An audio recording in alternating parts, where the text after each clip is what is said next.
Welcome to The Last Breakfast. Please enjoy the video. You start by telling Steam to use PlayStation visuals even though you have an Xbox pad.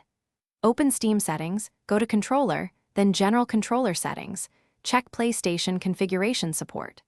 Once done, plug the Xbox controller into USB or connect via Bluetooth and restart Steam so the client reloads controller layouts. This step makes Steam present PS4-style glyphs in the overlay.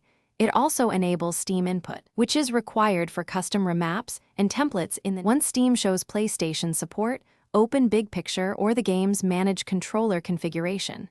Change the controller type to PlayStation so button icons match PS4 candy labels. Remap physical Xbox inputs. Map A to cross, B to circle, X to square, Y to triangle, and adjust shoulder sticks accordingly. You can also set touchpad or guide behavior here.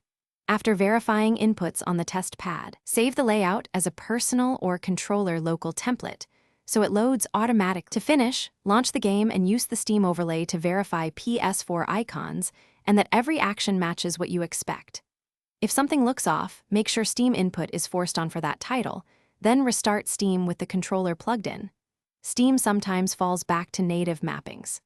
If the controller is unresponsive or icons revert, update drivers or firmware, try a different USB cable, or reapply the saved template. These steps solve most mismatches quickly.